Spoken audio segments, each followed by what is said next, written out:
Well, hi folks, my name's Smudge, and my people's two-family homestead hosts Monday Night Live. And tonight, we have a very special guest. It's a newer channel. They're coming to you from the New England area. Morgan and Ashley.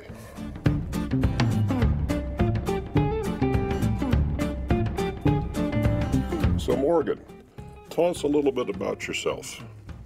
My wife Allison and I used to live in Washington, D.C., but we got kind of fed up with life in the city, so we packed up our things and moved to an abandoned farm in northern Vermont. Wow, Morgan, that's quite a move. So I take it you have some farming, agricultural experience in your background.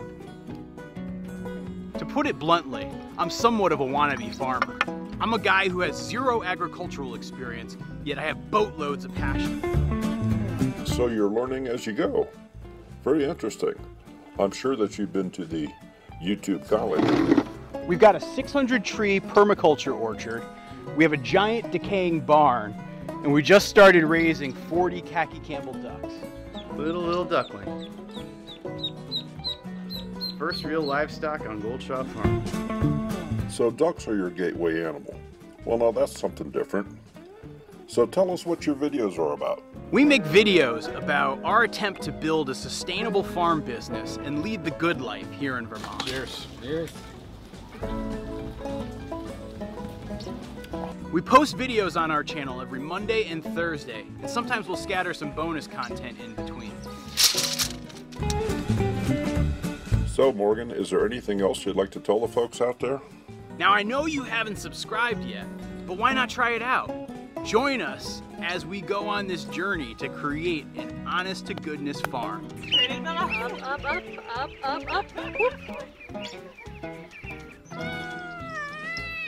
And I think we'll have some fun along the way, too.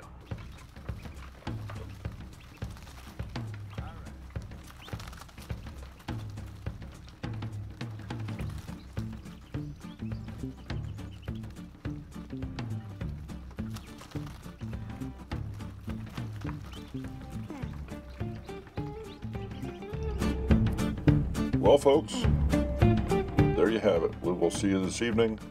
Goldshaw Farm, our guest stream starts at 8:57 p.m. Eastern Time, and the show starts at 9. Be there.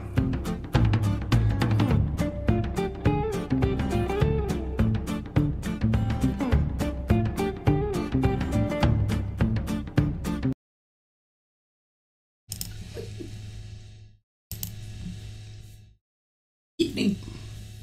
Hope everybody's, excuse me, staying dry. And now here in our part of Ohio, it's rained all day long. So late this morning, I went out and grabbed the dogs and brought them in. They were soaked to the bone. So they've been inside most of the day. Should be interesting what we're going to find in the morning. Other than that, hope everyone had a wonderful weekend. I think ours was, didn't do much. Yesterday was our anniversary. Actually made it 20 years without killing each other or injuring each other. You know, that's the longest one I've had, so thumbs up for Sherry. Other than that, nothing much going on. Keep going. We're going to get our grandgirls this weekend and take them to the campground. They are having an early Halloween, so we're going to do that, knocking on wood that it's going to stay dry. Our guest tonight is Goldshaw Farm, and great couple. They lovely farm, and the ducks and the animals, and I think we're going to have a wonderful evening. Yes, I see you, Grizz. They have a kitty too, so they better go hide the kitty from you. Should I tell them? Thank you, country girl. He's back there. He's back there giggling. Yeah, I'm not sure he knows about Grizz and his love of cats. So, not sure what else is going on. Welcome everybody that hasn't been here. Country Girl is now well, she's at her new job. She's not moved into her home yet, so she's living in Arkansas, I think, working in Memphis. But her new home will come sooner or later because they had her move down there sooner than what they expected.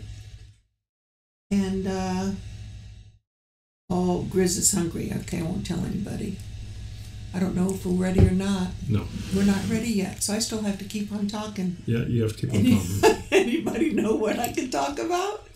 I don't know. Oh, we can send you some of the, Carrie, I'm sure from Texas, will send you some of her mud. I don't know if it's all dried up there. According to the weather forecast, it's supposed to rain up through Thursday, I think, here in this part of Ohio. So, it's not, my garlic is supposed to come in this week, so hopefully next week it dries out enough where I can get it planted. At least I'll have that in the spring. Other than that, can't do the mowing. We had Daryl's daughter and her family came up Saturday, and his best bud Stedhomer and his wife, they got up on our roof and put some sticky stuff because we have a roof leak. So we get to shell out cash for a new roof. Yeah, we're going to pull that money out of our ears. So we'll go do a GoFundMe page. So what you think? We need to sell lots of Thrive Life. We need to sell lots of something. I think we're ready to start. We can sell some dogs. We have 3 dogs that need rehomed if anybody is interested, Great Pyrenees. So let's get on with the show. I know we have Morgan back there in the green room or the red room or whatever it is. So we'll put him on live speaker and we'll get this show going. Say hi. Hey Live. guys, how's it going? Live. Ooh, Beverly's here from England. Wow, I thought you were going to bed.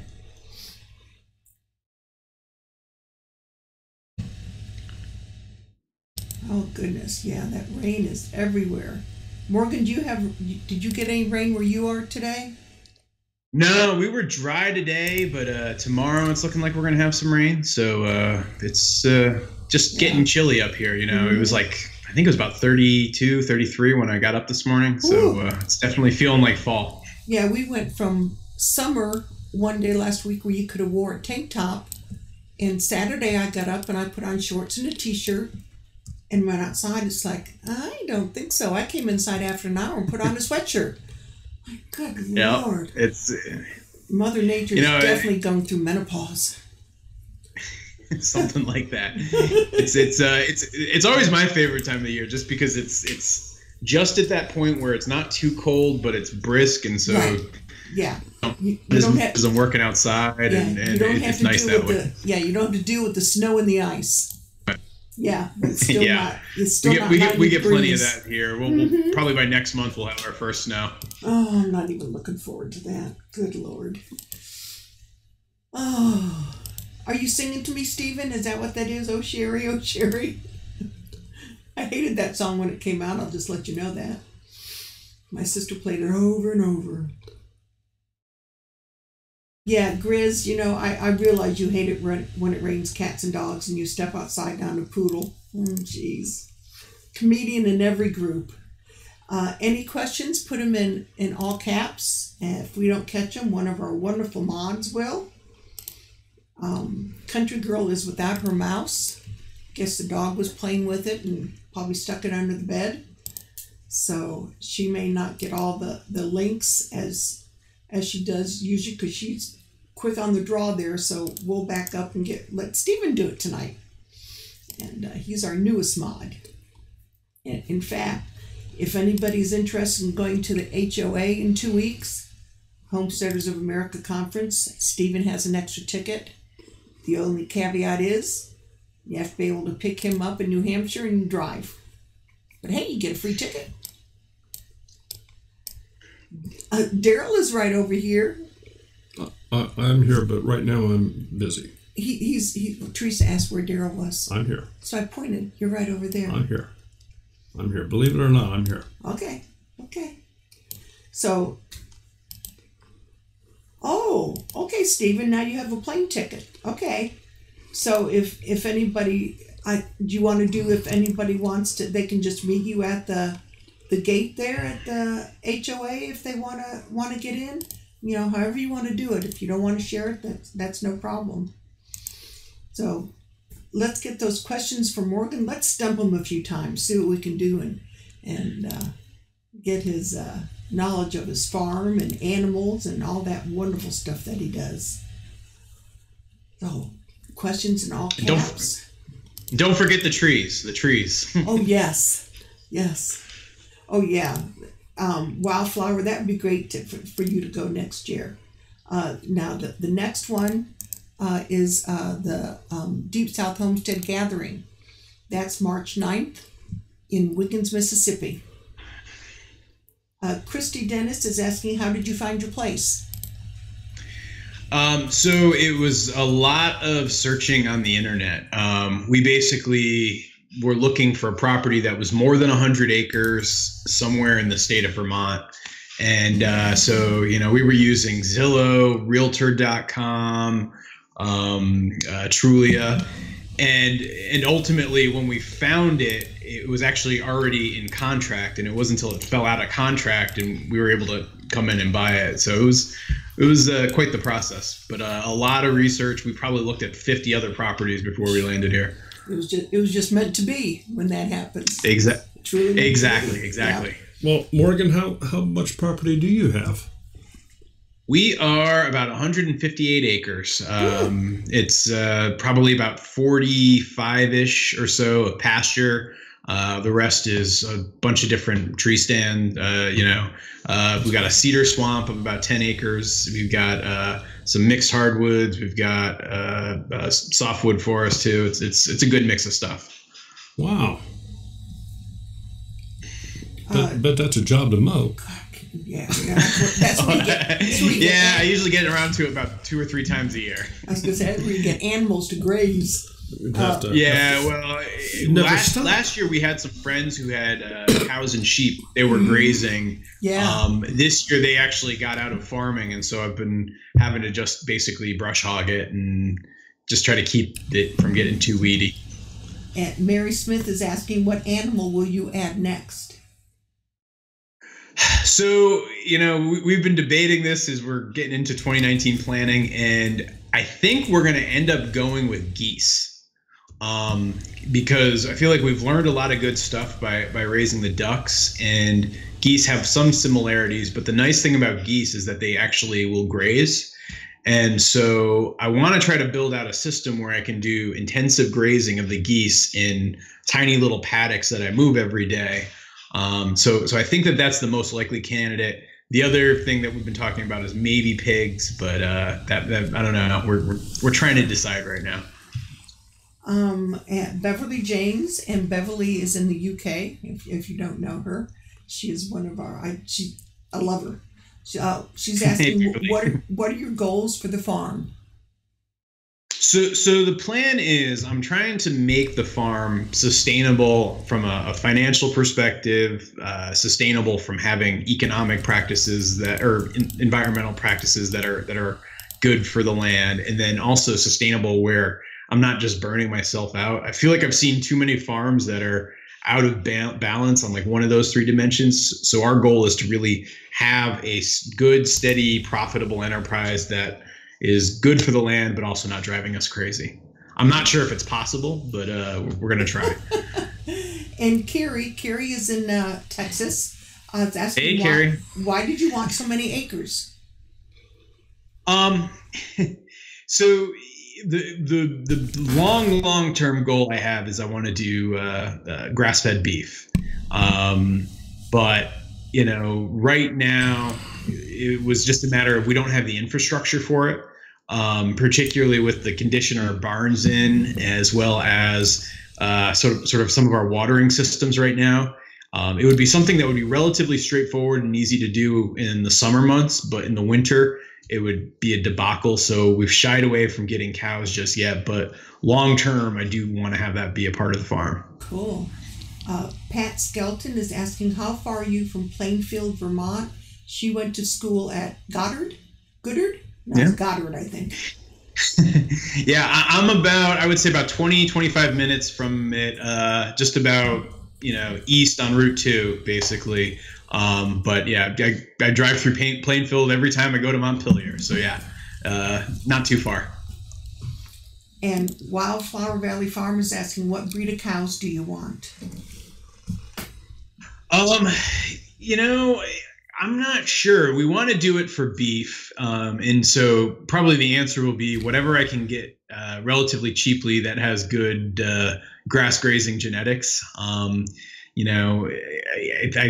all of the advice that people have told me, good old farmers is, don't try to get too fancy right out of the gate. Just get a couple animals and learn the basics and, build up sort of a system of some sort before you try to invest too much in good stock and have this high ender. So I'll be starting with the basics basically.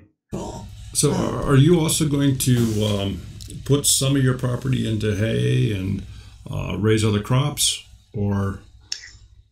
So I actually have a philosophy of I don't want to hay at all. The reason being, you think about the soil fertility and trying to build up good land, and anytime you're haying, you're essentially extracting nutrients. And so even right now, as we have to, like, a lot of the pasture isn't in use other than wildlife. We're just, going and chopping and dropping with the brush hog and letting it sit there so that at least it's not getting taken off the land. So we won't hay. In terms of other crops, the big thing I'm waiting for is we put in a lot of trees and shrubs last year. So it was a mix of several things: chestnuts, hazelnuts, elderberries, mulberries, apples, black locust. We got a handful of elderberries this year. I actually think next year we're going to get a pretty good crop of elderberry. And so that'll be the first crop that we have. The other thing that we're doing is we're trying to sprout a lot of trees ourselves right now. So chestnuts, butternuts, and apple trees, we're trying to sprout from seed. And so we probably end up trying to sell next year tree seedlings. Cool. Carrie's asking, she has Emden geese. Forgive me if I pronounce that wrong. What breed of geese are you thinking of getting? That's actually one of the ones on the list. Some of the Angus, like the lowline Angus, is also on the list.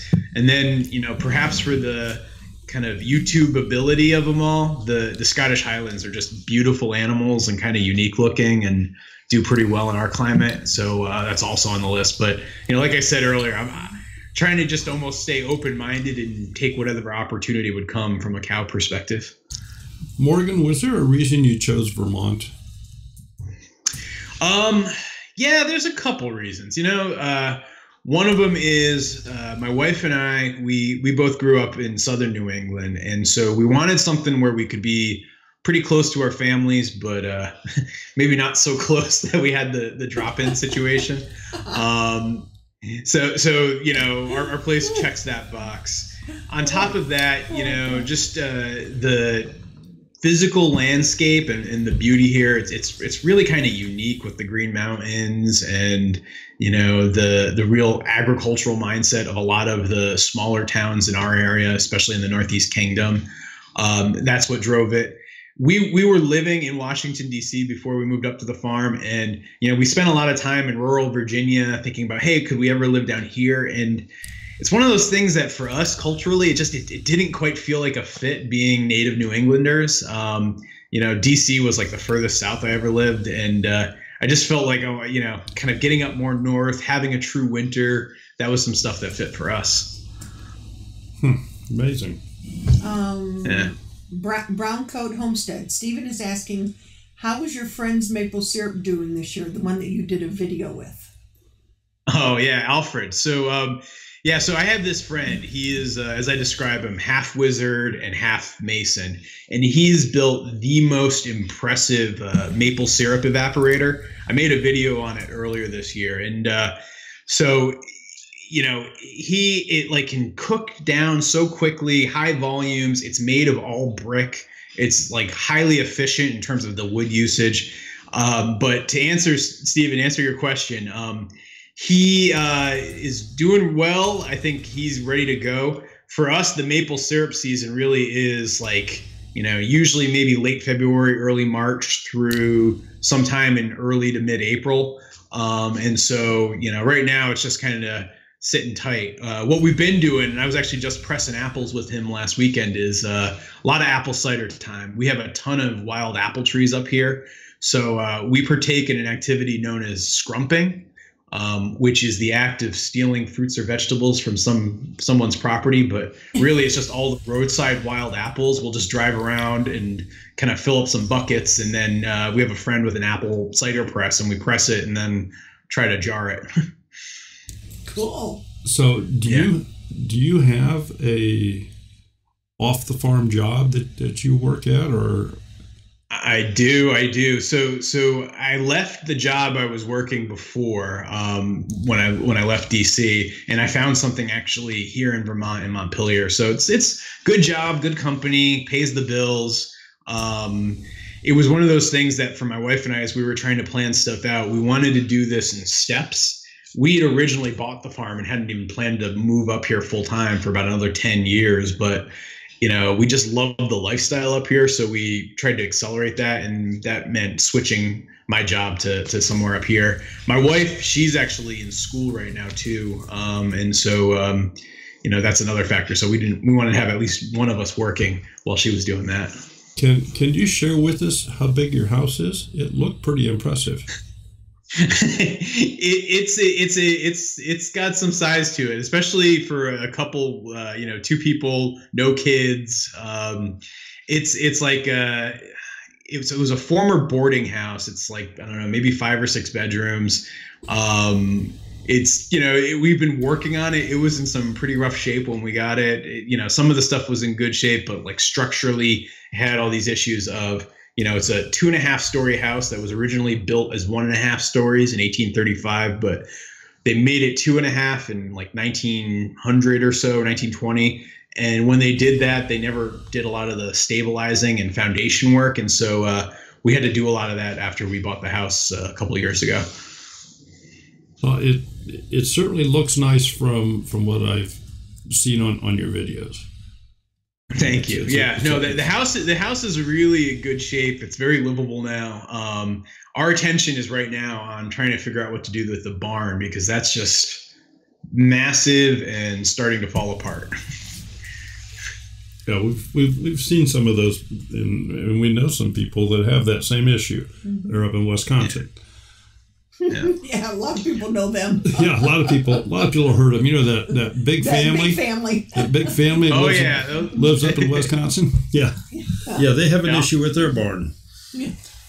But the tough thing that I've struggled with the barn, right, is I've talked to folks and tried to look into what it would take to fix it. And if I'm really trying to run the farm as a business and think about it as an investment in infrastructure for the business, trying to restore this massive impractical barn that has like a milking parlor on the second floor and it's just all sorts of weird and quirkiness to it.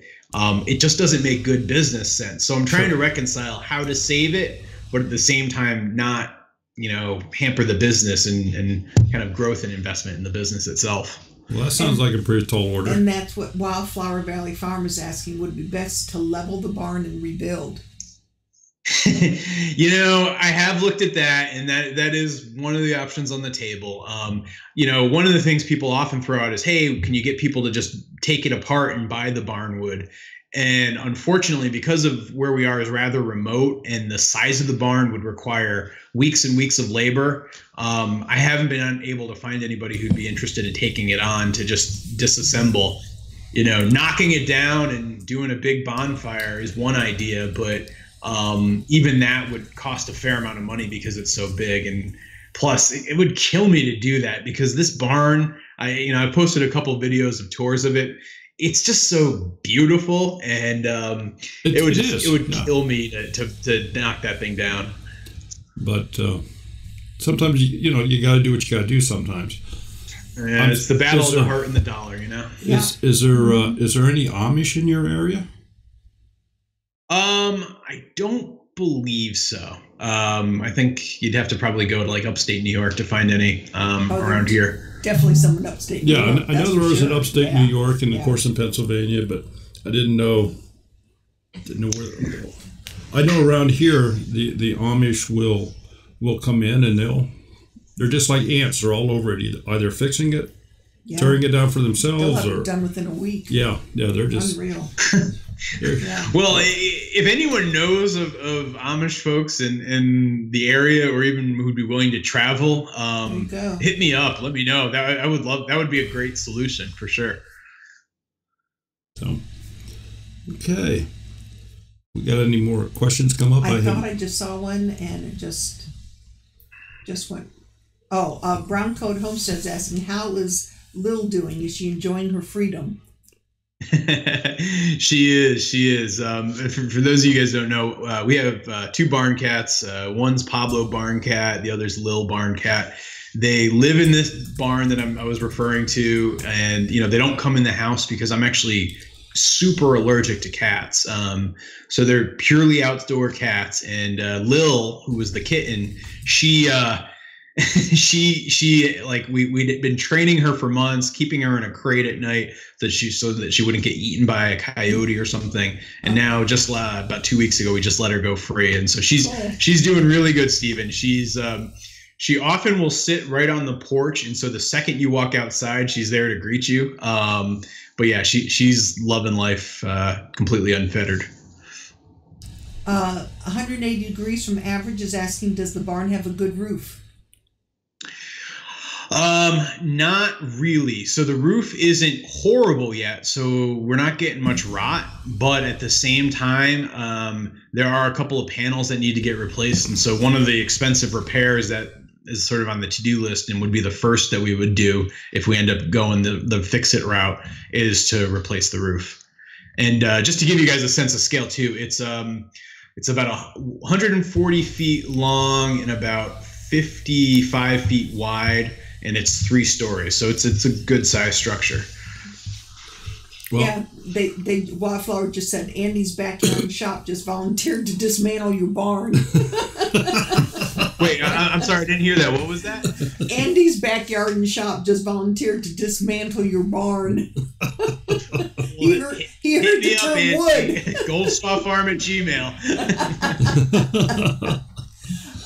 Yeah, he has to come up from Tennessee, right? Yes, he's in Tennessee now. Yeah, he's in Tennessee. Northern Ohio Homestead. We got guest rooms here, man. There you go. Yeah, exactly. You would. Northern Ohio Homestead, Linda Riley, and I found out just earlier they're like an hour from us. Oh, really? Yeah, they're close to Columbus. How did you find your homestead? Yeah, like I was saying, it was a lot of searching, and we found the pictures online. I had a trip up to New England. I had like a business trip up to Boston. And so that weekend that I came up, I drove up and got a tour of the place and just fell in love with it. I dragged Allison up the next weekend to go see it. And as soon as she saw the place too, she was sold. And so it was just a lot of searching online. And then once we found it, we knew it was going to be the one. Well, that's crazy. How long were you looking? I'd say it was probably about a year and a half. Okay. Part of the search got kicked off. So I had a really close childhood friend whose family had a place up in Vermont, different part of the state, like southwestern part. And I used to go up there on a regular basis when I was a kid. And so whenever I thought of like farms in Vermont, that was always the place in my mind. And there was a farm across the street that for a little while I was actually trying to buy that farm because I was like, oh, this will be cool. It'll be right across the street from this family farm I'm friends with. And when that didn't work out, that's what really kicked off our search and how we ultimately ended up finding this place. Wow. So do you folks do any gardening? And I ask that because I know we got a lot of people in here and that's their big thing is they do a lot of gardens and stuff.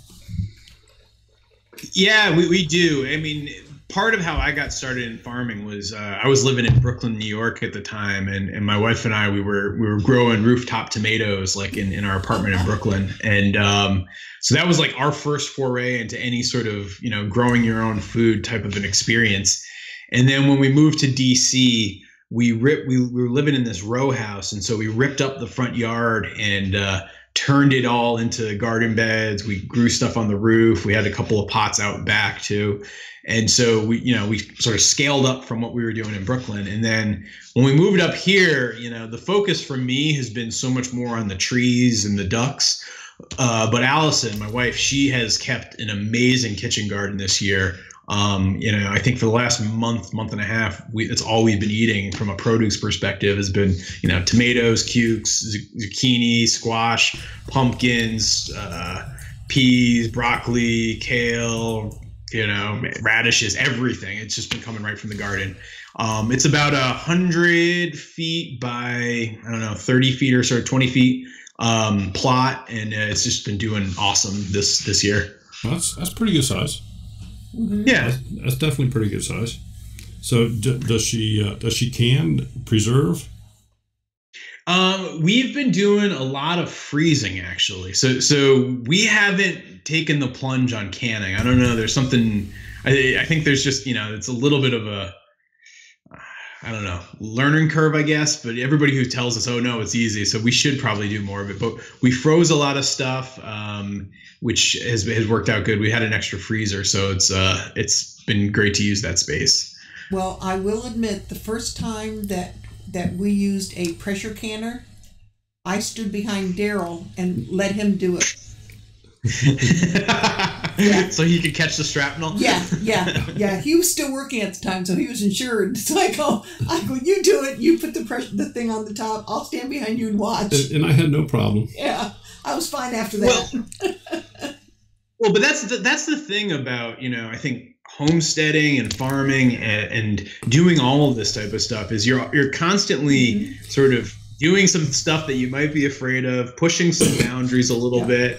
Like, not sure if you're doing it right, checking on that YouTube video to see if you're doing it right, hoping for the best, getting sort of a half-baked first attempt, but then you get better and better. And so that's kind of what I love about doing all this stuff in general. So canning's on the horizon for sure.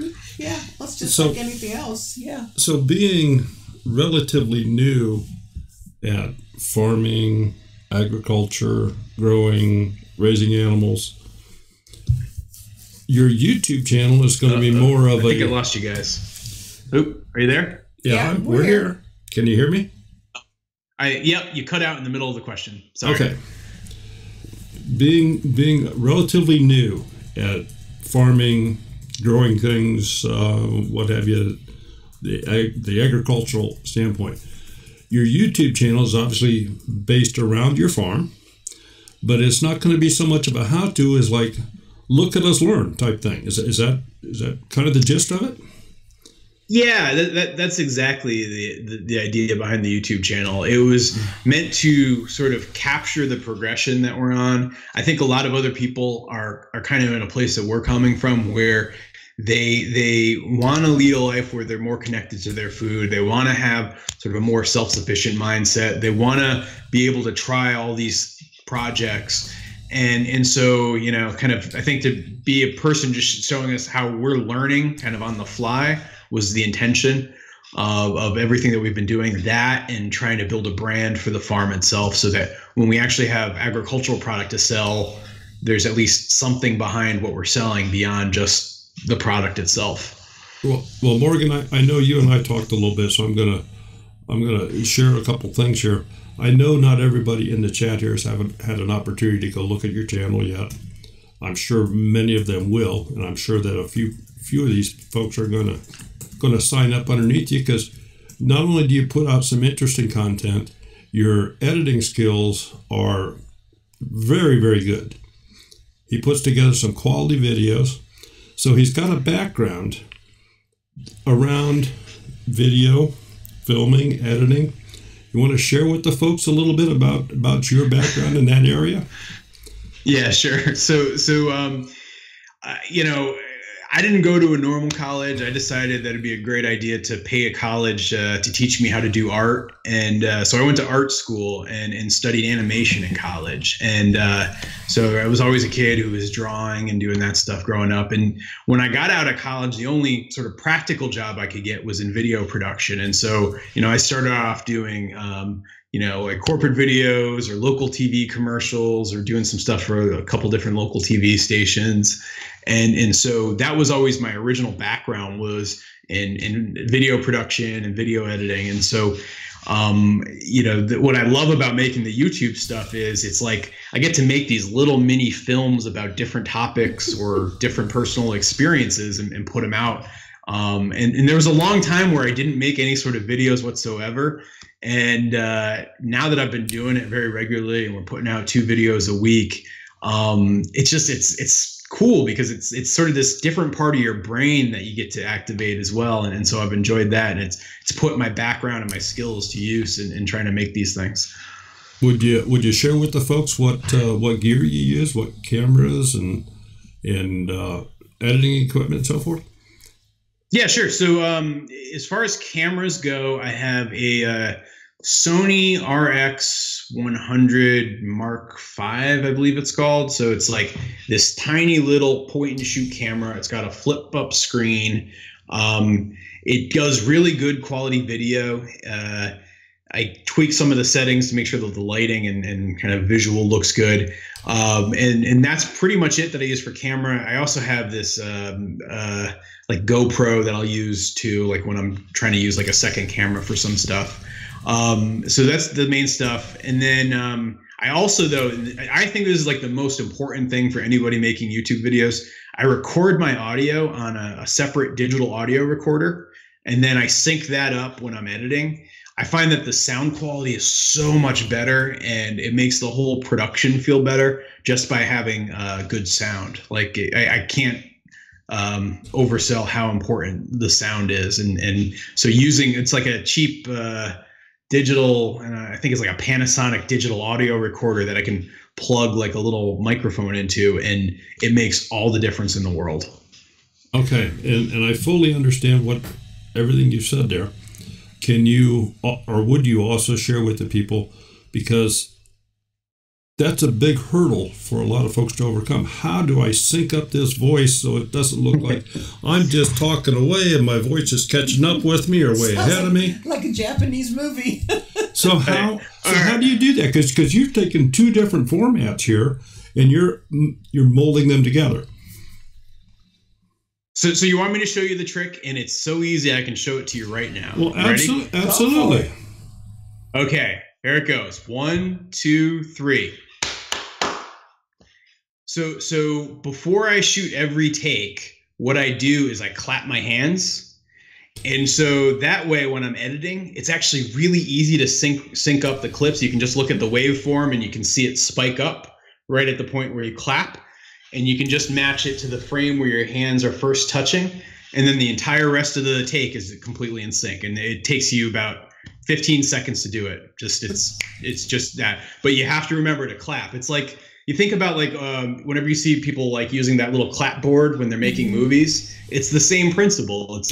When they used to shoot films and they would have the film be film and then they would record the audio separately. That was how they would synchronize that too. Yeah, that's what Daryl does. Well, Morgan, you just gave credibility to my my little video editing class that I have on Tuesday nights.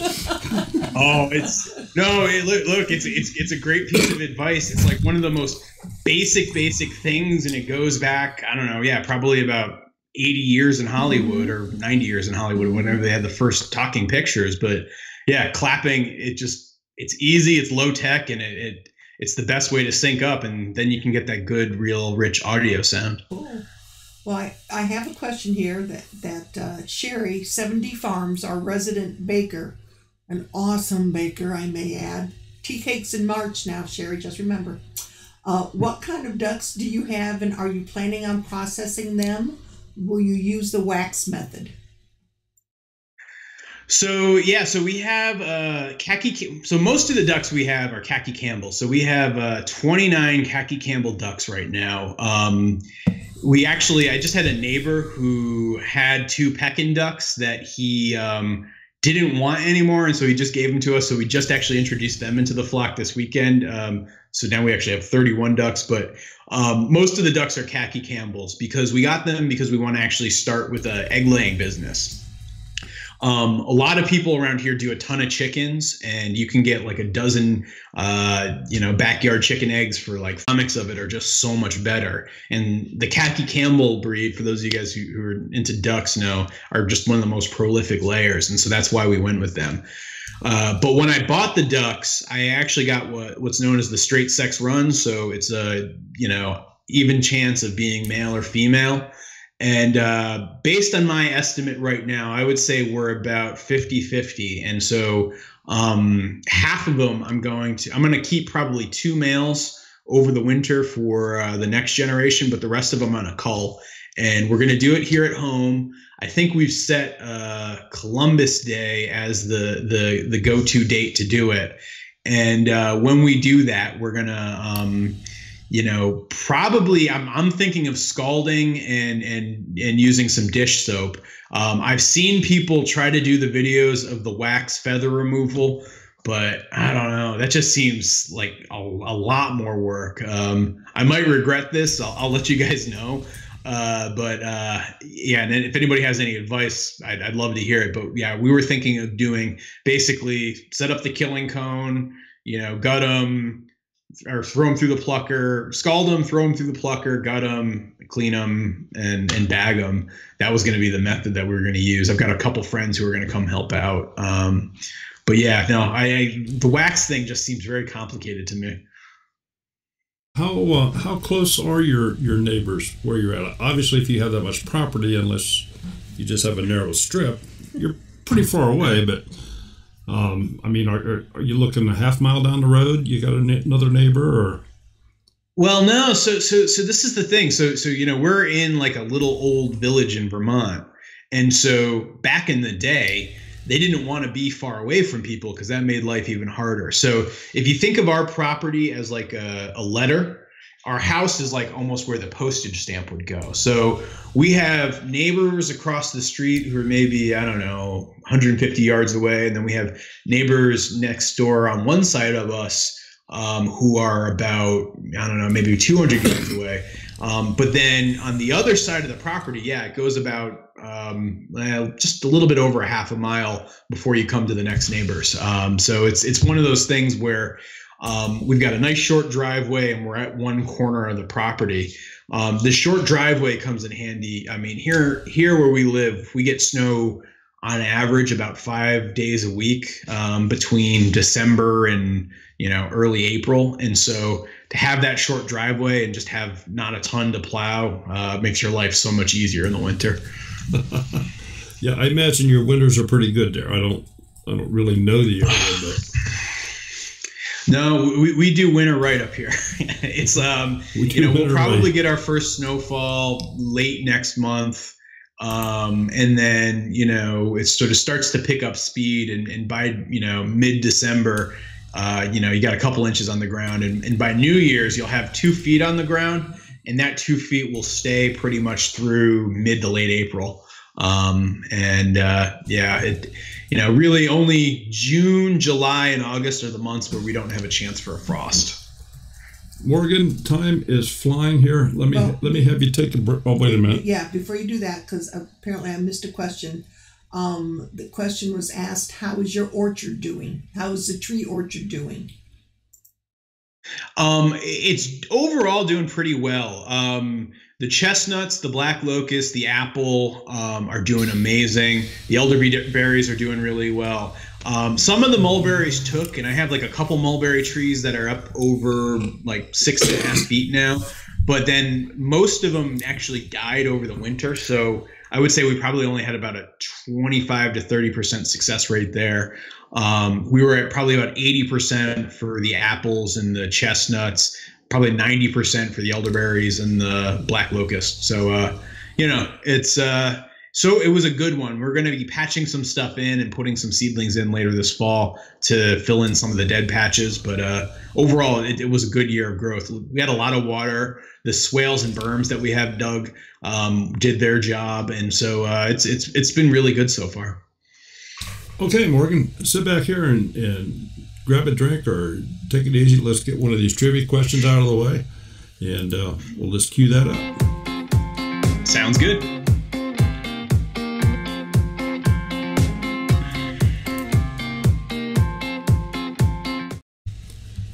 Okay, folks, for those of you that don't know, every week we ask a couple trivia questions about our guest. And anytime you have this where you award prizes, well, you got to have some sort of rules. Our rules are very simple, and they are as follows. You can only win once every 4 weeks. You must be the first person to answer the question correctly in the chat window as it is received and recorded on the stream here. You'll find that stream is embedded on the screen. That is the official order of replies that are coming in, and that's what we have to go by. So your stream may be different. Everybody's computer, based upon timing and so forth, it changes all that. If you are the first person to answer correctly in our stream, we ask you send us an email with your address. We ask you to do that within 48 hours at twofamilyhomestead@gmail.com. Give us your mailing address, and we will send you a United States currency $2 bill. Freshly printed. Freshly printed. Well, they're not freshly printed, but it's real money, folks. Although a lot of these millennials have never seen or heard or don't even believe they exist. God, yeah, had a cashier like that. Good Lord. So anyway, question number 1, if everybody's ready. And if they're not, still question number 1. And if you're not ready, still question number 1. That's right. Print shop in the basement, Stephen. Name 2 varieties of trees in our permaculture orchard.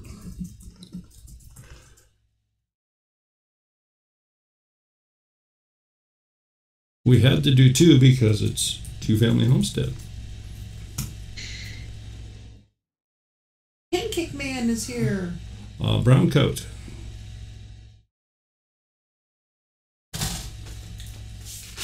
Just checking your eligibility here. I think he's fine. It's been a while. Okay. Yep.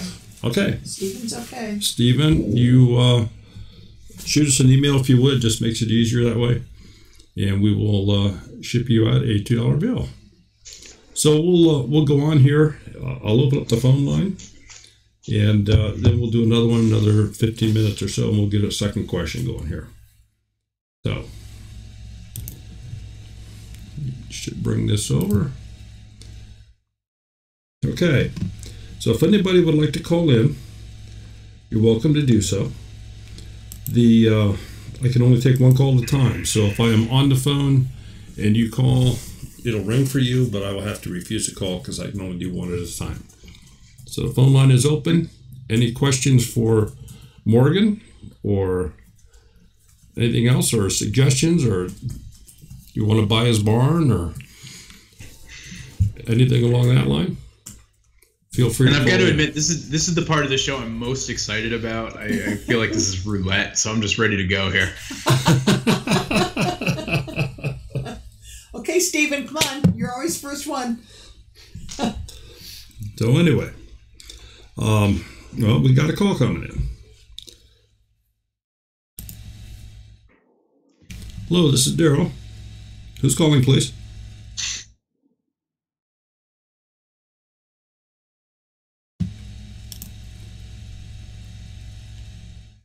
Hear me? This is Daryl. Who's calling, please? Hello? Hello, can you hear me, Daryl? I can hear you. Okay, I'm not hearing you. I can hear you. Yeah, we can hear you, but we can't hear them. Yeah, I can't hear. That's what I'm saying. I can't hear them. No, I can hear the caller, too. Oh, can you? Yeah. Hi, Morgan. There we go. All right. It's on my end. Yeah, because everybody else could hear. Everybody else could hear, and I'm sitting here going, what? I can't hear anything. So I apologize, folks. Yeah, it's Steven. Steven. Tell Hey, Steven. How's it going, man? Doing good. I've enjoyed listening to all your videos. I've been able to watch every single one since the beginning. It's been an amazing process. Thank you. And hey, by the way, I'm bummed. I actually thought that the road trip with you going from New Hampshire down to the Homesteaders of America conference, that would have been a ton of fun. But unfortunately, I couldn't get away for that weekend. But thanks for the invite, by the way. Yeah. When I saw that you were in Vermont, I was like, wait a minute. Another person that's in the area, I'll give it a shot. That would be perfect. Yeah. Well, maybe next year. Maybe, yeah, absolutely. But yeah. Well, that or you could just, like I said, it would have made it would also made a cool video. I think just I think there's nothing more fun to make than like a road trip video where you can actually talk about where you're going. You get there and like something actually happens, and it makes for an interesting. Well, watch, Morgan, you could probably grab all your ducks, Morgan, and take them along with you and get all kinds of help and get them handled. There you go. There you go. That would be an adventure. That's right. That's right. Well, I'm looking forward to eventually meeting you in person sometime. I've enjoyed all the videos, and I am definitely looking forward to the conference. I've got my plane ticket. All I need is a ride from the airport, and I'm good. A ride to the airport or a ride from the airport? He is flying to Washington, to Dulles Airport. Okay. So he just needs someone to pick him up in Dulles. And do you have reservations already for a room in Virginia, Stephen? Yeah, I've actually got a room. I got a B&B not too far away. It's only 12 miles. Cool. And for the entire event, the link is going to cost me $30. Yeah, that's what we do. We have a B&B we're sharing with 2 other couples. Yeah. Okay. All right. Any other questions for Morgan or his wife whose camera's on? Get a chance to talk to him in person, so to speak. And I'm looking forward to watching more videos as they come out and seeing how Lil and everything goes. And awesome. How the tree orchard comes with the ducks. Absolutely. Every Monday and Thursday. I appreciate the viewership, Stephen. Okay. My pleasure. You have a great night, and looking forward to more. Awesome. All right, Stephen. Thanks for calling. My pleasure. Talk to you later. Bye-bye. Okay, folks. Nothing bites, and I have everything working now so I can hear, so I don't look quite so stupid. So it's all part of the fun here, I guess. So, Morgan, another question for you. Yes. With do you do any hunting up there? Are you an outdoors person from that aspect, where you do hunting, trapping, so on and so forth? Wild game, I guess, is what I'm after. Yeah. So I've tried to go turkey hunting here. We generally have a pretty good, healthy wild turkey population, and so last year I did that. This year I'm going to be trying my hand at deer hunting with rifle for the first time. So we're going to see how it goes. I grew up in this background where kind of like hunting was looked down upon, and it wasn't as something that anybody in my family did. And it's one of those things, though, that I've grown to understand things a little bit more. I think I actually have a real appreciation for it. And so we have an insane deer population. I'm constantly having to chase them away from eating my trees. And so I'm really hoping I can stock the freezer this year. Okay, good deal. Jim Beer is asking, did you find many fruit trees on the property when you moved in, wild or planted? Yeah, we have, I'd say it's about a dozen wild apple trees, of varying quality and variety, and so those are scattered around the property. We actually didn't get a good harvest, though, of apples this year. I think it was too dry during the blossom time. We had a little bit of a drought in the spring. And so just in our area in general, the apple turnout has been pretty weak. We also have an Asian pear tree on one spot in our property. And when we first moved up here and I found that tree, I thought it was an apple tree. And so I started eating them way too early, and they were horrible and hard and disgusting. And I thought they were just the worst apples in the world. The next year, I gave them a little bit more time and realized that they were Asian pears, and they're actually pretty good eating. Yeah. I love it. Okay, and you can send your "This is what it is" book. Yeah, you know, those hard lessons learned. City Girl, Country Heart, I think, Morgan, don't you have 140 acres? Is that correct? No, 158, I think you said. That is the number, yep. Okay. And what would you do different since moving on the property? City Girl, Country Heart is asking. So I put in, let's see, it was about almost 6,000 feet of swale and berm onto the property.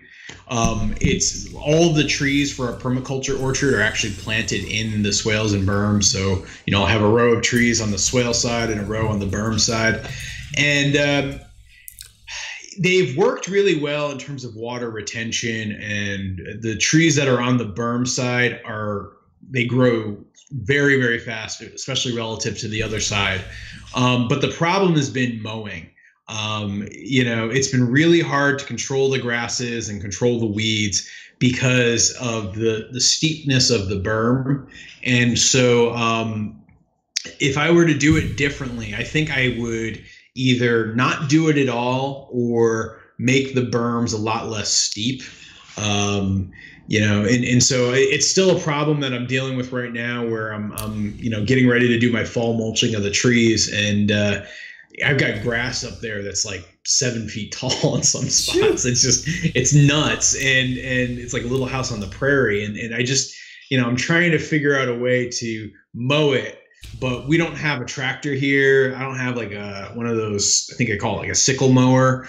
You know, so I've been trying to figure out how to solve that problem, but it's just really tough. I'm, you know, either using like I have a scythe, like a good old brush scythe, or I have like, you know, just like a string trimmer, and you know, those have been the only ways I've been able to control the grass up there. And so if I could do it all over again, I probably would do those swales and berms differently.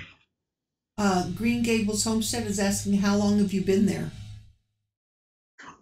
So we've owned the property for about almost 2.5 years. But I've actually only personally lived here now for about 4 months. So it's been a couple of years of going back and forth from DC to here. Like I'd be up here like maybe twice a month, try to work on some stuff, get stuff done, and then have to go back down to DC for work. But, you know, finally made the leap this past spring, and it's been awesome. Morgan, you got some people in here that do want to see you produce some more videos on your permaculture orchard. Okay, I will do that.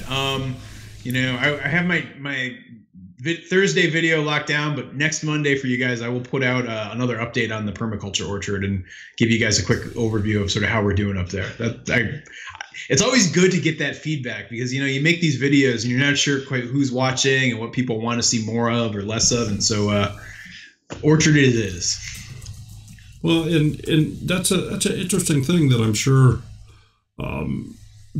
picks up some interest in a lot of people if they move into some undeveloped property. You know, what's the best way to plant trees? Maybe not as many as you did, but you know, to get a row of fruit trees, 600 trees, come on. Well, look at all the property they have. And you know, I haven't really mulched it since you know, it was like May when I did my mulching of those trees, but that was like 3 weeks of several hours a day, me just going out there, because I did it all myself that time. Like Allison helped me out with a couple of them, but it was mostly just every morning I'd spend 2 hours mulching, and that's brutal. So I was regretting it then. It's been enough time that right now I just kind of I'm happy about them. But once like it gets to be late October and I'm doing the fall mulch, you'll see me, complaining about them again. Okay, and I've got to ask, what are you using for mulch? Are you buying bags of mulch, or you have a wood chipper that you chip up locally harvested wood, or? So it's a couple of sources. Last year, when I first planted the trees, I actually worked out a deal with a local lumber guy who just basically for like, I don't know, it was like $200 or $300. I was spending mostly on the trucking cost. He gave me a ton of mulch. Like it was like, I think, I forget the measurement of it, but it's like these 6 giant piles that I still have some of it left over. Then the other thing is I've got a friend, actually my buddy Alfred, the one who I make the maple syrup with. He has a stump grinding business, and so I get all his ground stumps, and I'll use that as well. Cool. That's a good source. Absolutely. Yeah. Anytime you can, like, because he's always looking for a place to dump it, and so I'm just saying, bring on as much mulch as you can, and I'll always have a use for it. So it's a very symbiotic relationship. Yeah, they don't have a township like we do that complains about having it. Well, and have you ever watched what's it called? Garden of Eden? Is that what it's called? Oh, yeah. Yep. Have you ever watched that movie? I have. Yep. I mean, you could put, if you have the means, you could take care of those weeds with enough wood chips. Just make them deep enough. That's basically how, like, our kitchen garden that Allison had this year, it was a combination of wood chips and straw. And so we didn't have too many weed problems just because it was, just smothering all the stuff that wasn't what we wanted. Good deal. It is 10 o'clock. Why don't we go ahead and do that second? Yeah. All right, let me get second trivia. Let me get it queued up here. We already know what Jim Beer's answer is going to be. Is he 42? He's 42. He's 42. All right. And Brenda's a possum.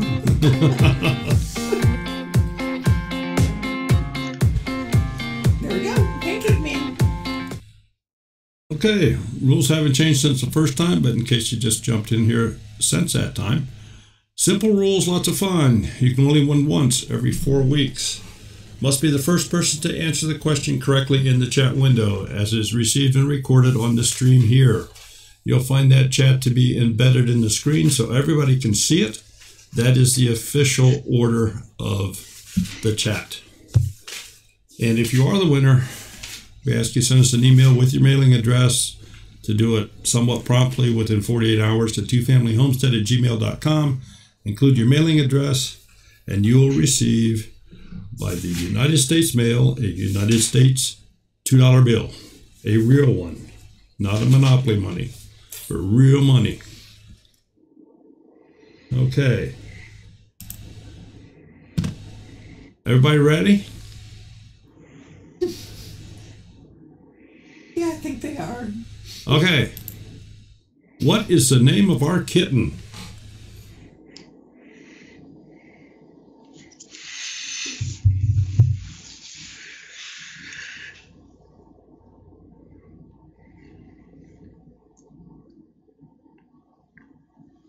What's the name of the kitten?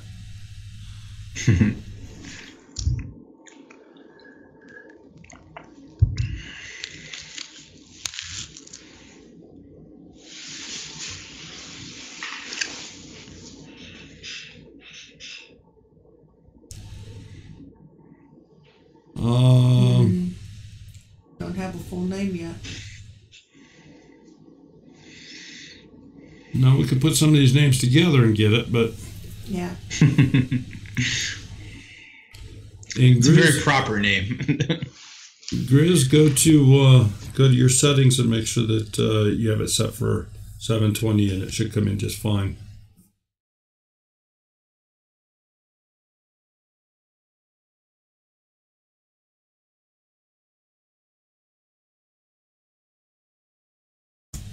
What is the name of our kitten? It's not Chinese It's chicken. not Chinese chicken. It's not wishbone. Oh, Lordy. And it's not Miss I didn't Mittens. realize it would be this difficult, especially since there we go. Yeah. Little Barn Cat. Pat Skelton. There you go.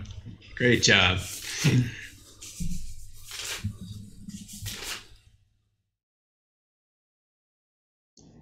No?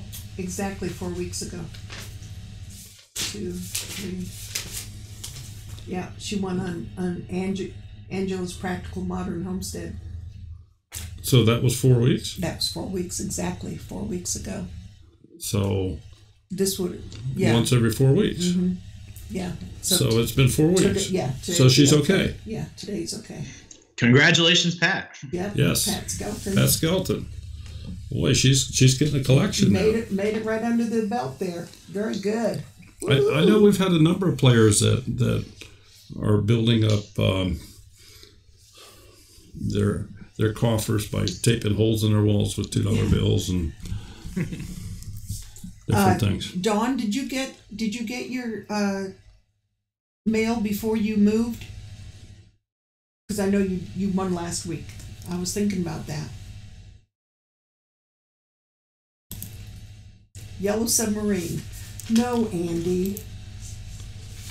All right. So Morgan, what are your well, you said your long-term plans, you want to have some cattle and so forth, but give us a picture what you would like to see your farm looking like in, say, 3 years from today. So, 3 years is an interesting one because I probably still won't have all the pieces together to be doing it full time. But I would actually hope to, by 3 years have actually the cattle on the farm. And then I'd also want to have the ducks be essentially a profitable business. So, between the duck eggs and probably doing some duck meat and also hatching some ducklings, I would want to see that actually get to a scale where it's financially profitable and it could be kind of like one of the core businesses that we have. And then I think doing dried elderberries would be the next business that 3 years from now I'd hope we'd have essentially stood up. But we'll see. I think, part of the business strategy I've had for the farm has been to remain flexible, but try to do things that other people aren't doing, especially in our marketplace, so that we can have some distinction, that we can charge a premium, that there'll be some demand for it. And I'd hope 3 years from now that we're continuing to stick with that philosophy. Well, I know that when we went to Missouri, there was a fellow set up out there, and we've also met him at Lehman's that specializes in elderberries. Oh, yeah. And I cannot think what his name is right off the top of my head, but that's all they do. Elderberry concentrated juice. I think didn't Doug and Stacy do a video where they went to his place too? I think so. Yes, they did. I know the guy you're talking about. Yep. I think so. In fact, I have some of the elderberry syrup up in my cupboard. Yep, we have some of his syrup. Real nice fella. Had a couple long talks with him, and that's his thing is elderberries. So it can be done. Well, and part of what I want to do, and this is why I like the idea of doing dried elderberries, is having at least parts of the business that I wouldn't necessarily have to sell locally here. The part of Vermont we're at is the folks here don't necessarily always have the income to support high quality organic produce and meats, and so to find markets that I could access either through the internet or figure out some sort of delivery system to a place like Boston is one of those things that I actually think I ultimately need to try to do to make the farm financially sustainable. And so that's why doing dried elderberries is a perfect internet-based business. Is this your goal, Morgan, is to make the farm profitable and for that to become your job? That the long-term plan, and it's probably further out than 3 years, is that, yeah, I have this dream of starting a farm in Vermont. I want to actually be a full-time farmer. That is my goal. It's a ways off, but yeah, that's at the end of the day, that's what we're really striving for. Well, I know a friend of mine. Used to have a lot of elderberries, and he made. I think it was probably 10, 15 gallons of wine. And my mom would make pies and jam. Yeah, I'll tell you though, it was some good stuff. You drink your 10 gallon of wine, and you wouldn't care what your farm was doing. Well, you know, the thing with elderberries too, right? And we're just starting to get into the season for it. You know, there's a lot of old Vermonters around here who swear by a tablespoon of elderberry syrup every day during the winter to keep the colds away. Exactly. And you know, definitely an interest for it. Yeah. Well, keep in touch with us on your elderberry business, how it's going, because we're going to be again next year. We're planning on hitting more conferences and stuff like that, and we can certainly help spread the word for you. Well, the Googlers telling you that elderberry wine is amazing. Yeah. The more you drink, the better it is. We'll probably have mulberries next year. Is that a new one? Mulberry. You hybrid. It's a hybrid. You get into the mulberries after you've had the wine. I don't know. Heather's mulberries are on a humongous tree. Right, exactly. Yeah, we did some mulberry picking this year. Yes, we did. Yeah, we just threw a big sheet down under the tree, and I jumped up and grabbed the branches and shook it. Yeah, we just put a tarp down. And that was our way to pick them. Yeah. Yeah. How many did you get from one tree? Oh, 5-gallon bucket. Yeah. Yeah, we got there late. Yeah, we got there late. Yeah. I mean, my feet were as purple as anything. Yeah. And that was not from what we knocked down. That was just from what was already on the ground. Yeah. The Googler is asking, would you ship fresh elderberries? Yeah. Well, fresh might be tricky because they don't keep all that well, and they're really fragile. Right. But either like pressed or dried definitely would be something that we think about doing. Oh, I can see Morgan now taking a piece of barnwood and setting mulberries on it with an iron and pressing them out. Yeah, exactly. Getting really back to the roots, you know?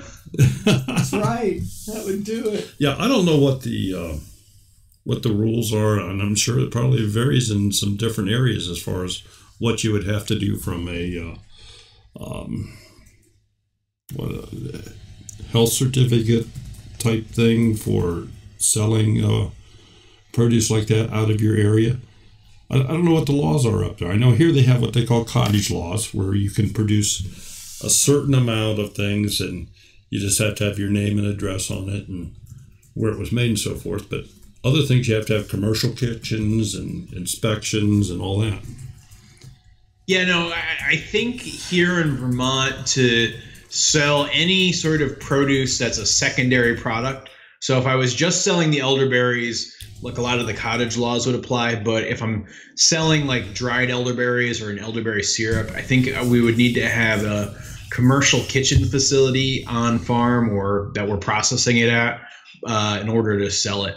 I believe, you know, I'm not a good ag food law person, but I believe that's what it is here. Well, his house is big enough he could put a commercial kitchen in it and not even notice it. Well, I was actually talking to a friend of mine about this because I know a lot of farm folks who are scared by the idea of having to get either inspected or have a commercial kitchen. But when we actually start to read the rules and regulations and the requirements, the investment and what it would take to convert, like, say, a standard laundry room into a commercial kitchen it isn't actually as daunting as you might think. I mean, it's you know, you got to have some stainless steel surfaces, you got to have hot water, you got to have soap, you got to have some basics, but for the most part, it's not as cumbersome as at least for me when I first thought about that idea. It was like, oh gosh, I would never want to get into it. When you look at the regulations, they're not that bad. All right. It sounds like they have pretty much the same rules as what they have here in Ohio. Mm-hmm. So. Oh, and Stephen is asking, tell us about the ice cream place you visited with the unique ice cream flavors. Sure. So, just in the town next to us, we've got some friends. They have a business where they do mead. So they brew their own mead, and they also brew some ciders, and then they also produce ice cream. And this past spring and summer, I've been helping out our local town's farmers market by doing little videos about each of the vendors. And so I went to their shop to, test out the ice cream. And, they have interesting flavors like strawberry and sage, or basil lemon, or they had a really special kind of like maple syrup one that was it was like a maple creamy, but drizzled with maple syrup. It was amazing. Wow. And so they do great stuff. It's Artisano. If you guys are ever in Groton, Vermont, check them out. I think they're only open until the end of October before they go into their off season, but it's really good stuff. Sounds cool. And if you're looking for that video, you can look on our page. We have like a whole farmers market playlist. And I think the video with Artisano is one of them.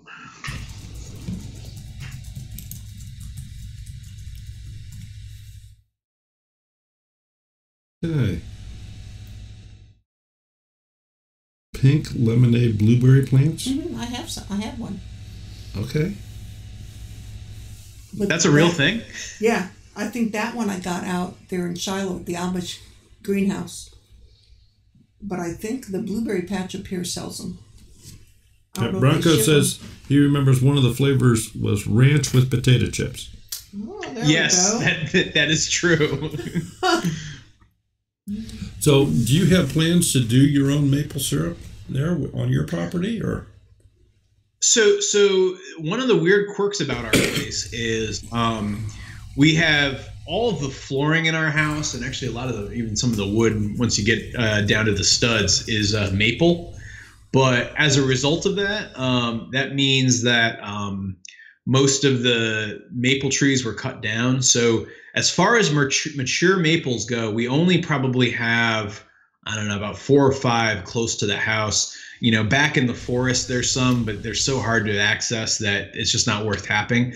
Last year, we tapped one tree, and we got probably about 1.5 gallons of syrup over the course of the season. This year, we're going to probably quadruple down on it, and we should have enough syrup to last at least us for the year, but it probably won't be enough to do anything with commercially. Just, compared to my neighbors who have acres and acres of sugar bush, we have a relatively limited number of mature maple trees. Do you by chance have any hickory trees, shagbark hickory? We do not, that I know of. Okay. I have to get some from Harold. Never mind. She's I want to make syrup. I was going to say, yeah. I don't know if you've ever had hickory syrup. Good Lord. But it's... I'll take that over maple syrup. I'm going to say, yeah, I think it's a step up from maple syrup. Wow, it is awesome. I don't know, Sherry, that's sacrilegious here in Vermont. You can't say that. Well, that's true. That's true. Got a point. Yeah, it's not as thick as maple syrup. Well, right. It maybe could be if it were processed longer. Don't know. That could be. But it's we have a lot of white birch trees, and so I'm thinking about trying to tap those too this year and see what that's like. I have no idea. I don't know that I've ever had any birch concoctions. Birch beer maybe. Well, that's.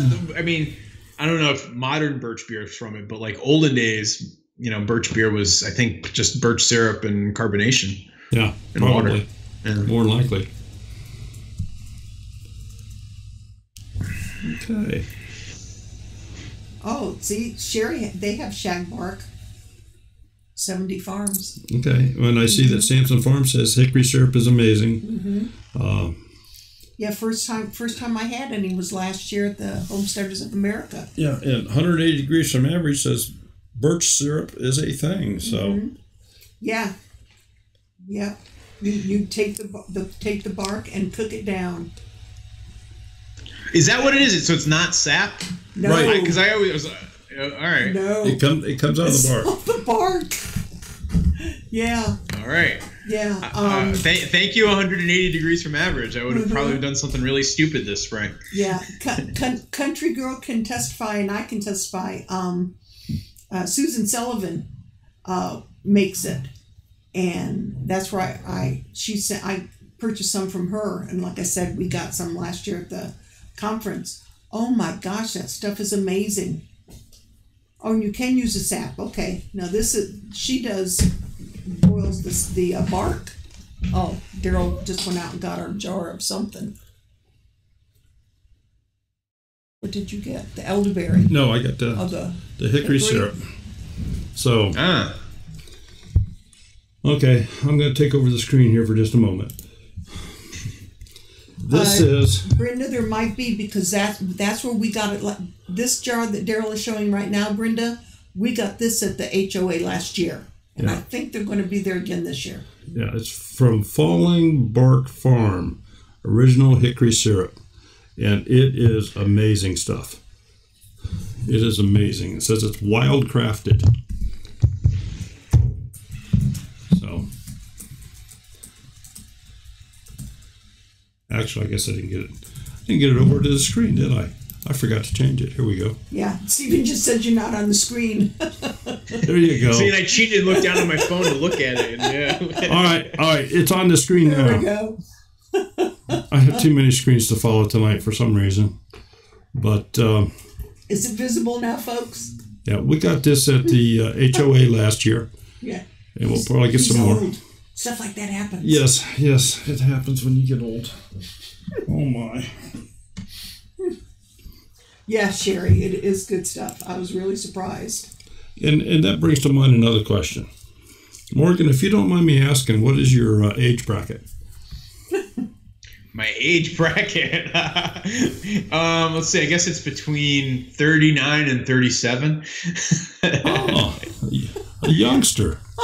My kid. I was going to say, he's younger than your youngest one. He's younger than my youngest one. He's younger than my oldest and older than my middle. Or something like that. Yeah. So, but anyway, no, I was kind of curious. So you got some energetic years left to do this.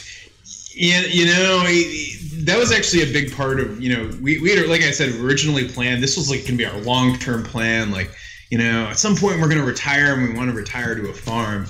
But then the more and more I thought about it, the closer and closer we got to doing stuff here, I was like saying, gosh, the years that you want to build stuff and really put in the effort to get things stood up and make sure you have the right infrastructure, those are like these years. And so, it's been very much about trying to take advantage of that. Very good. We got any other questions coming through here? No, they're all talking about his age now. He's 1 year older than Samson Farms. He isn't only a year older than me.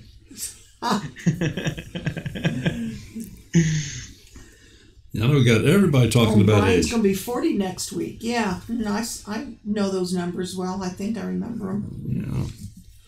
Yeah, absolutely. Yeah, it's. I guess it's all relative, right? Yeah. Because I'm starting to feel old, but yeah, it's all relative.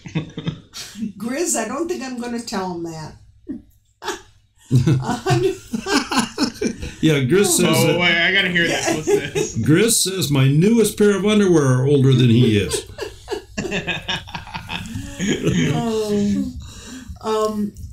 So how old is his oldest pair of underwear? Yeah, well, I don't think we want to know that either. They probably stand up by themselves. 180 degrees from average. Curious to know if he's found any chaga on his birch trees. CHAGA. Not sure how it's pronounced. So, and because that's what you use for the tea, right? I don't know. It's probably taking a minute to answer this, but I have heard of neighbors finding it, but I have never looked for it, to be honest. But I think people use it for tea. If I'm thinking of the same thing. Yes. He says. Yes. Yeah. Okay. Yeah. But it's a good idea. I should probably try to look. Yeah, I think it's probably right about now. That would be. He says hard mushrooms, super antioxidant. Yeah, we met 180 degrees from average when we were in Missouri. Him and his son. Yes. That's when we tried to do the live stream from the campground. Well, it succeeded for a short period of time. Yeah, until their internet gave out. Awful, yeah. But we were down in the valley there. There was no internet for our phones. Frizz's oldest pair of undies is in red union suit. It's 107. I like the name Frizz. Frizz instead of Grizz? Yeah. Okay. Oh, my lordy. Oh. Good thing Biddy Boo isn't going to any festivals lately. Well, and I understand that perhaps next year you're going to maybe make the trek to a conference somewhere, or perhaps a meetup or something. Yeah, no, I definitely want to. It's funny. I wasn't even really aware of the conferences and stuff, even say like 6 months ago. And just as I've heard about it more and more, and as I've gotten to know more and more people in this community, it's definitely seemed more intriguing to me. And so if anybody has recommendations on which conference to go to, probably on the East Coast, I'd definitely love to get suggestions, because it's something I'd like to try to do. Yeah, they need to be some of the groups in some of the other states, like the ones New Hampshire, Vermont, Maine, all the ones up that way. They almost need to make their own. I mean, even in California and Arizona and all them, back over there, I don't think there's one out there either. Well, I mean, Baker's Creek has their expo in California, but we have Deep South Homestead does one in Mississippi. There's one in... Well, there's also the Mother Earth News Fairs. Right. Yeah. Mm-hmm. And those are big deals. Yeah, I'd like to go to that, maybe one of those next year. The one in Virginia, which is Homesteaders of America. There's something in Tennessee in the spring. I have no idea. I don't know. We're not going back. No, we're not going back. That's it. We're done with that one. What else? Those are the ones we go to. And then Missouri. Doug and Stacy are having the Life Conference. Yes. Next year it's going to be, I think, the first weekend in August. If I'm not mistaken. Because this year was August 8th, because it was my birthday. But he does funny weekends. Well, because he does Shabbos on Friday night to Saturday night. So his conference is Sunday and Monday. Yeah. He does a Sunday, Monday conference. Because his Saturday is his Sabbath. So. And they don't do anything on that day. Yeah, Baker Creek also has one in Missouri. That's right. Yeah, and that's where we'll probably be going next spring. Yes. Yeah, we will be going to that one also. Northern Ohio Homestead, Linda Riley's asking, does your wife do cooking videos? My wife does very, very limited videos when I can convince her to. She could do amazing cooking videos.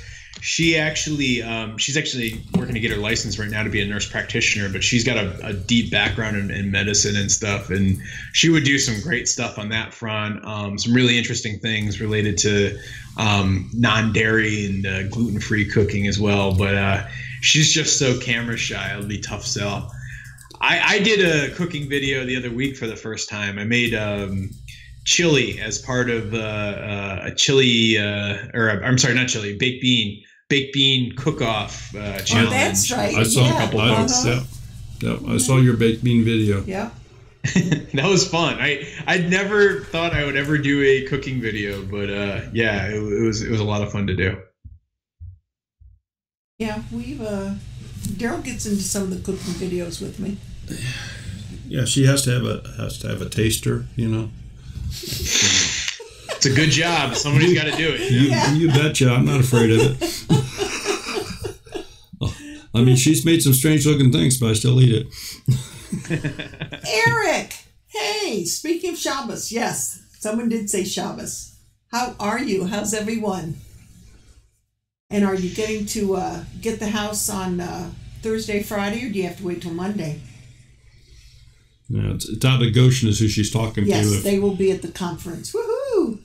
So I don't know if you're aware of their channel or not, Morgan. Out of Goshen? I don't think so. It's a rather large family. They would fit in your house without problem, and you would still have extra rooms. But geez, how many kids do they have?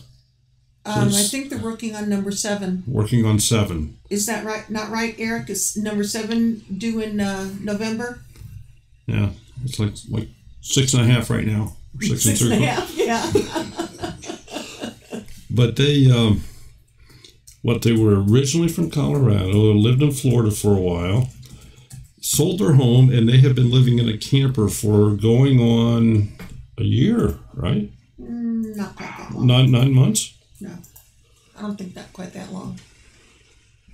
But with 6 kids? Yes, they travel. And 2 dogs. And 2 dogs, and they travel in a van. And yeah, number 7 to do is in.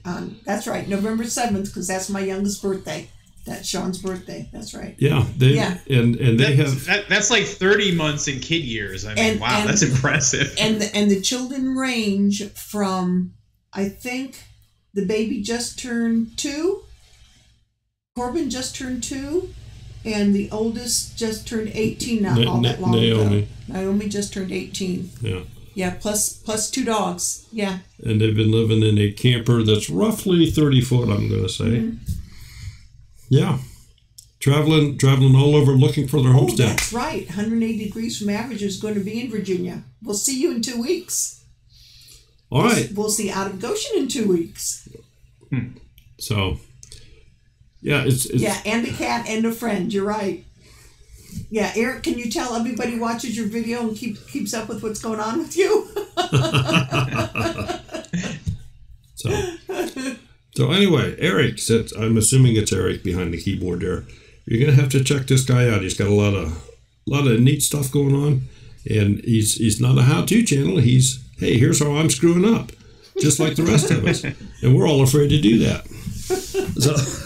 Yeah, well, they are purchasing they have 10 acres. I think in Michigan. Michigan, yeah. And they purchased a dome house. It is cool. Yeah, it is really neat. Oh, like a geodesic? Yes. Oh, wow. Yeah. Uh-huh. Yeah. And that way he could tell the kids to go stand in the corner. They have to find one first. Oh, Lordy. So. All right. You think anything else? Or you think we ought to let him be getting to bed? Because he's probably got to go to work in the morning. Yes, that's true. Oh, yeah, no, I got 5 a.m. chores before I get off to work by about 7 or so. Woo. Yeah. So, Morgan, thank you so much. Yeah. Thank you so much. I hope that we've generated some interest for your channel. I know that a lot of people here have been really impressed with your demeanor here and your outpouring of how you're doing things, and I'm sure there's an interest, and we'll just try to keep it going. So, well, I really appreciate what you guys are doing here. Like, as I was saying to you the other day, I don't usually get to check in live. I often listen to this show because it's so interesting to see how everybody's doing it just a little bit differently, and there's a lot to learn from that, and kind of the community that's forming is so cool. And so thank you for having me on. I really appreciate it. We enjoyed it. I think everyone else did too. Okay. And folks, don't forget, if you want to get some freeze-dried food, check our Thrive Life link out.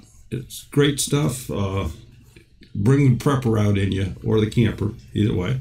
I'm going to go ahead and, because I know they are running on the screen probably, but next week our guest is Stony Ridge. Stony Ridge Farmer. The 8th is Roots and Refuge. The 15th is Pickerick 1. The 22nd, we're going to Canada with Mapleberry. 29th, he just left. We're having the Googler. And let me get over here. Monday the 5th is 70 Farms. We're having Sherry, our resident baker. Monday the 12th is Big Bear Homestead is coming back. So anything after that, we are open if anybody would like to be our guest. Well, Please let us know. Angie's Homes. I can't think of the name. I don't know which one you're talking about. That I helped with the video thing. I don't know. Okay. Well, we have perhaps a week. The following week is already perhaps taken. So, folks, thank you so much for being here, Morgan. We certainly thank you, and everybody have a wonderful week. Take care. Love you. See you later. Bye-bye, folks. Bye. Thank you.